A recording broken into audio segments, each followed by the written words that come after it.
Bismillahirrahmanirrahim. Assalamualaikum warahmatullahi wabarakatuh. Selamat sore, salam sejahtera bagi kita semuanya. Shalom. Om Swastiastu, Namo Buddhaya, salam kebajikan. Yang saya hormati Ketua Umum Bapak Michael Lumbas, Pak Sekjen, Pak Ari, serta jajaran pengurus yang hadir, baik dari pusat maupun daerah, Bapak Ibu hadirin dan undangan yang berbahagia. Sore hari ini saya sangat senang sekali bisa bertemu kembali dengan Bapak Ibu sekalian, karena memang sudah lama sekali dan karena kesibukan kita masing-masing tidak bisa berjumpa dalam kurun waktu yang lama. Tapi yang saya senang adalah apa yang disampaikan oleh Pak Ketua Umum maupun Mas Eko tadi. APJ harus Bapak Jokowi tidak gerusa-gerusu.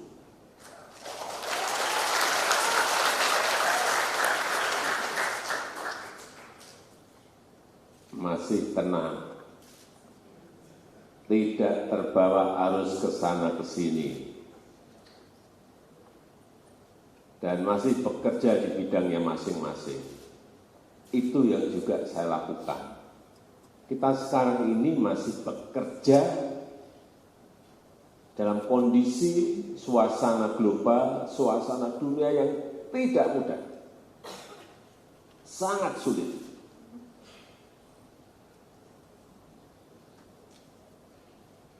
Dari imbas pandemi sampai sekarang ini, ekonomi dunia belum nampak tumbuh kembali. Berat 96 negara masuk menjadi pasiennya IMF. Karena saya sering ingin mendapatkan informasi dari IMF, dari Bank Dunia, World Bank, dari OECD, dari lembaga-lembaga dunia yang memiliki informasi yang penting, itu saya dengar. Sehingga saya tahu betul kondisi global ini akan seperti apa, dan dalam kondisi yang seperti apa. Dulu tahun 97-98, nggak ada 10 negara.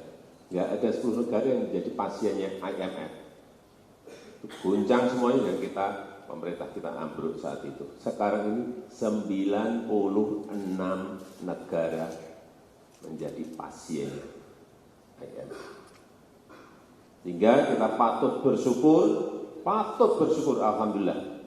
Negara kita masih pada posisi yang normal dengan pertumbuhan ekonomi tahun lalu 5,3%, kuartal pertama tahun ini 5,03%. Kalau kondisi ini terus bisa kita pertahankan, kita akan menjadi yang terbaik di seluruh dunia.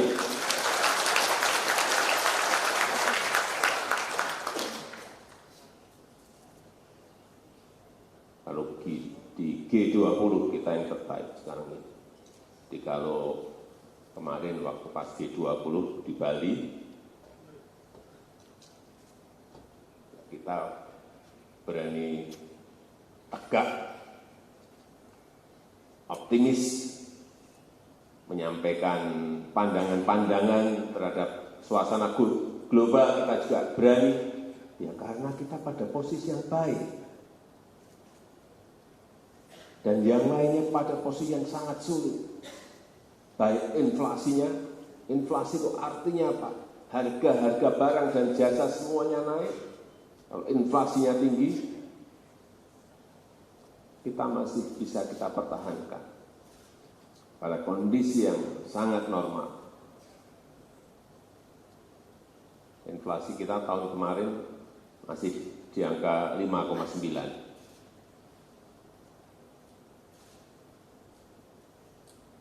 Bulan kemarin sudah anjlok menjadi 3,5. turun. Negara-negara lain semuanya naik. Bapak Ibu kalau punya saudara di Eropa, tanyakan berapa kenaikan harga gas. Ada yang sampai 700%. Berapa harga pangan? Naik, ada yang sampai 2 kali lipat. Kita saja naik BBM 10%, 20%, demonya 3 bulan. Ini naiknya 700%, bayangkan. Coba kalau kita naik 700%, Bapak Ibu bisa bayangkan. Setiap hari demo nggak akan ada, bisa nggak tahu berapa tahun. Oh, naik 10% aja 3 bulan demo. Kondisi ini yang harus kita, sekali lagi, kondisi seperti ini harus kita syukuri dan kita semuanya harus kerja keras, jangan kehilangan fokus, sehingga menyebabkan stabilitas politik kita menjadi terganggu. Saya nggak mau, saya dibawa ke sana ke sini sebentar. Ini kita masih dalam posisi bekerja, fokus agar negara kita tidak masuk ke dalam kategori-kategori yang tidak baik. Sekali lagi, 96 negara, hampir separuh dari negara yang ada di dunia. Mengerikan sekali, Pak. Saya kalau ketemu Perdana Menteri, ketemu Presiden negara lain, bicaranya seperti yang ngeri juga.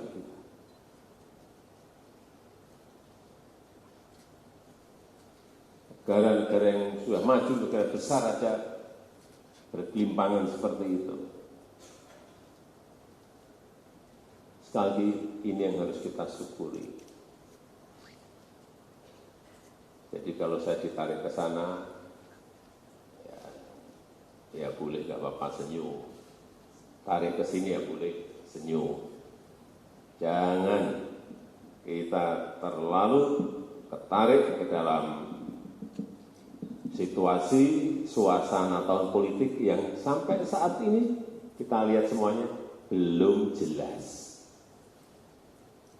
Koalisinya siapa? Dengan siapa? Partai mana dengan partai mana? Belum jelas. Kalau koalisinya saja belum jelas,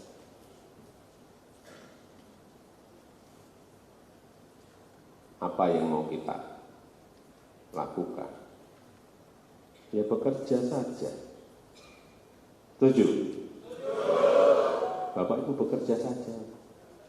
Nanti kalau saatnya sudah sampai, ya pasti akan tahu.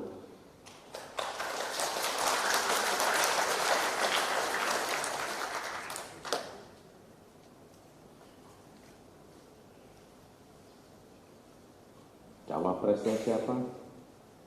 Belum jelas. Capresnya, cawapresnya siapa? Cawapresnya. Masa belum jelas Bapak Ibu milih? Ya enggak? Ya jelas ya.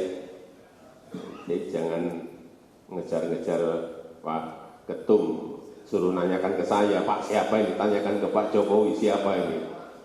Jawaban saya, kerja. Bekerja. Agar kondisi negara ini tetap baik, ekonomi berjalan dengan baik, yang di bawah juga bisa bekerja dengan baik. Dulu nggak pernah saya tuh ngecek ke pasar tiap seminggu sekali 2 kali, nggak pernah. Karena kondisi dunia normal di periode pertama. Tapi sehabis COVID, ditambah perang Ukraina, setiap seminggu, setiap minggu, saya pasti sekali 2 kali datangi pasar. Untuk apa? Ngecek betul. Telur naik enggak? Daging ayam naik enggak? Bawang putih naik enggak? Beras naik enggak? Bawang merah naik enggak? sayur naik beras. Sehingga kalau tahu, secepatnya segera bisa dilakukan tindakan preventif. Tegur daerah, tegur provinsi. Pak Gub, ini telurnya naik. Saya kemarin lihat daging ayam naik. Ternyata kemarin sudah saya cek lagi, sudah turun lagi. Nah, Bupati Bangli, misalnya inflasinya naik, inflasi naik, saya cek di bawah. Gimana? Ya Pak, misalnya, ini karena beras naik Pak, telur naik, oke, selesaikan. Mungkin distribusinya, mungkin pasokannya, mungkin suplainya.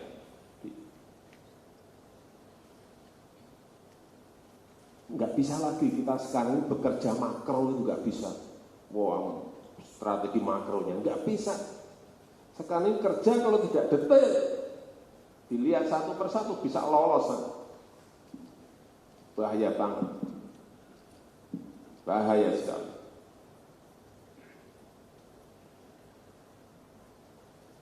Sekarang kita ngecek inflasi itu setiap minggu. Mendagri saya sudah cek semua.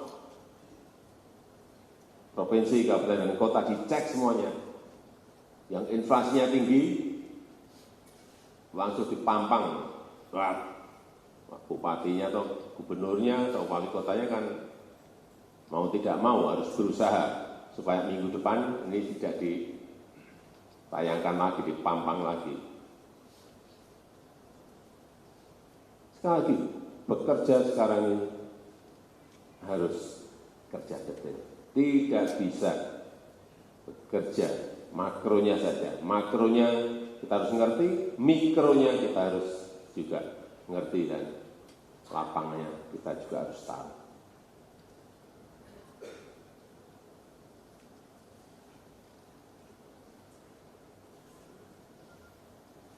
Saat beras naik, ibu-ibu teriak enggak?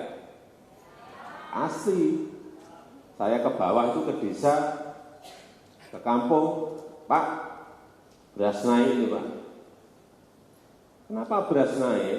Cek, karena harga pupuknya naik. Kenapa harga pupuk naik? Karena bahan baku untuk pupuk juga naik. Kenapa bahan baku pupuk itu naik? Karena bahan bakunya dari Rusia sama dari Ukraina. Di sana perang.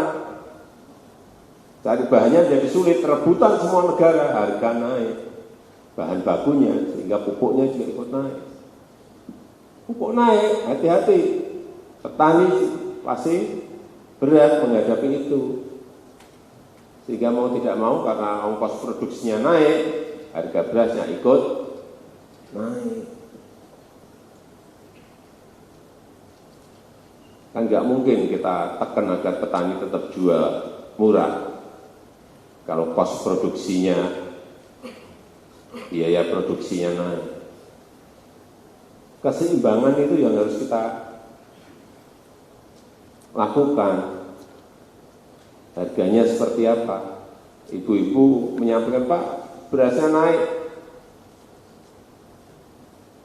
Ya kalau kita tidak beri ruang kenaikan, petaninya gantian, saya ke desa pasti, Pak, harga beras kenapa nggak bisa naik? Jadi pemerintah itu kalau nggak bisa menjaga keseimbangan, yang satu senang, yang satu nggak senang. Peternak misalnya, ke pasar, pedagang, Pak ini telurnya naik. Pasti teriak kalau telurnya naik. Ibu yang beli juga pasti akan teriak. Tapi peternak ayam petelur, kalau harganya jatuh, dibuangi, sering kan? Buangi di jalan, protes. Kenapa dibuangi? Harganya jatuh Pak, rugi kita Pak.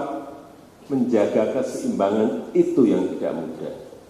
Ini kan banyak ibu-ibu supaya nggak tahu. Jadi tidak hanya urusan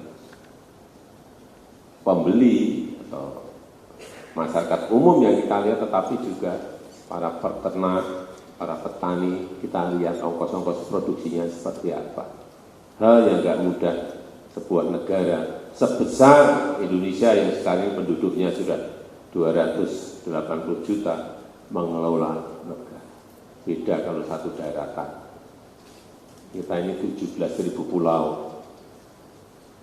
Semuanya butuh infrastruktur, butuh jalan, butuh pelabuhan, ada yang minta airport, semuanya harus ada sekolah, semuanya harus ada rumah sakit atau puskesmas. Presiden lain kalau tanya ke kita, bingung juga gimana itu Presiden Jokowi menyiapkannya. Ya harus disiapkan. Karena itu kebutuhan dasar kita, sekolah, rumah sakit atau puskesmas. Yang main satu daerah akan enak banget. Kita ini 17.000 pulau. Mereka bayangin, nggak bisa bayangin betapa rumitnya manajemen negara kita ini.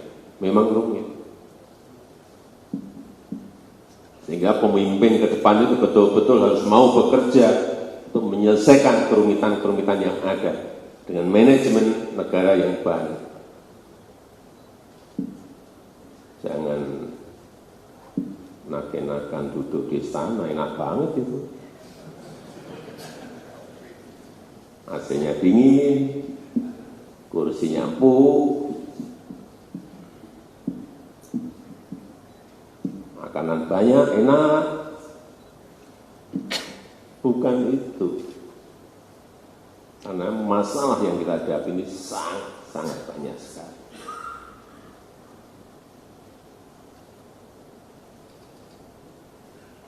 Sekali lagi, saya sangat menghargai Rakernas yang diadakan oleh HPJ dengan rekomendasi-rekomendasi yang tadi saya sudah dengar.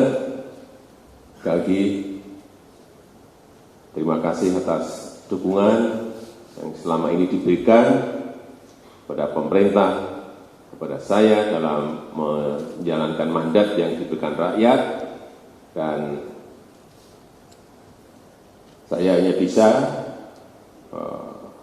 bekerja keras dengan kabinet yang kita miliki untuk menyelesaikan masalah-masalah yang ada. Masih banyak sekali kekurangan yang juga harus kita selesaikan, dan dalam waktu masih setahun lebih ini saya akan terus bekerja keras, dan kita harapkan negara kita akan baik, akan semakin baik, siapapun pemimpinnya ke depan. Tapi yang kita harapkan adalah pemimpin yang bisa membawa negara kita menjadi semakin baik. Saya rasa itu yang ingin saya sampaikan dalam kesempatan yang baik ini. Terima kasih. Saya tutup. Wassalamualaikum warahmatullahi wabarakatuh. Semoga Tuhan memberkati kita. Om Santi Santi Santi Om.